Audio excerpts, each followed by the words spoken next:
दोस्तों, ये एक बहुत ही महत्वपूर्ण ज्ञानवर्धक पौराणिक कहानी है। चलिए कहानी शुरू करते हैं। उससे पहले आपसे अनुरोध है, हमारे न्यू भक्ति ज्ञान गंगा एटा यूट्यूब चैनल को सब्सक्राइब करें, वीडियो लाइक करें। तो देरी ना करते कहानी की तरफ गौर करें। भीमसेन का विवाह हिडम्बा नाम की एक राक्षसी के साथ में हुआ था।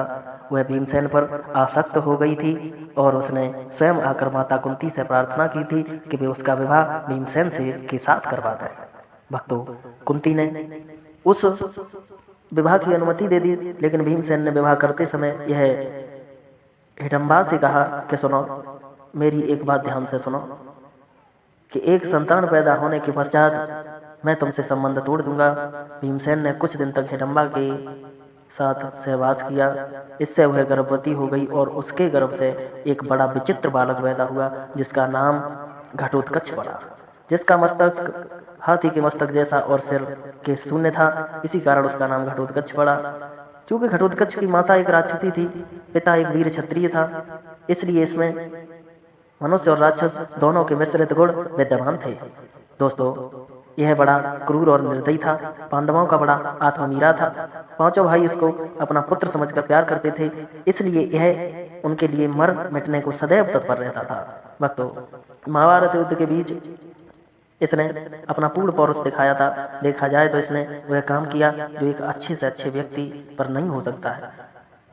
कर्ण सेनापति बनकर कौरवों के पक्ष से युद्ध कर रहा था। वह बड़ा अद्भुत योद्धा था। उसके पास इंद्र की दी हुई ऐसी शक्ति थी जिससे वह किसी भी पराक्रमी से पराक्रमी योद्धा को मार सकता था। वह शक्ति कभी खाली जा ही नहीं सकती थी। वैसे कर्ण की निगाह अर्जुन पर लगी हुई थी। वह उस शक्ति के द्वारा अर्जुन का वध करना चाहता था। दोस्तों, श्री कृष्ण इसको समझते थे, इसी कारण इन्होंने घटोत्कच को रणभूमि में उतारा। इस राक्षस ने आकाश से अग्नि और अनेक प्रकार के अस्त्र शस्त्र बरसाना आरंभ किया। उससे कौरव सेना में हाहाकार मच उठा। सभी त्राहि त्राहि करके भागने लगे। कर्ण भी इसकी मार से घबरा गया। उसने अपनी आंखों से देखा कि इस तरह तो कुछ ही देर में सारी कौरव सेना समाप्त हो जाएगी। तब लाचार होकर उसने घटोत्कच पर उस अमोघ शक्ति का प्रयोग किया। उससे तो कैसा भी वीर बच ही नहीं सकता था। अतः घटोत्कच क्षण भर में ही निर्जीव होकर पृथ्वी पर गिर पड़ा। श्री कृष्ण को इससे बड़ी प्रसन्नता हुई। पांडवों को उसकी मृत्यु से दुख हुआ था, लेकिन श्री कृष्ण ने सारी चाल उनको समझाकर उन्हें संतुष्ट कर दिया।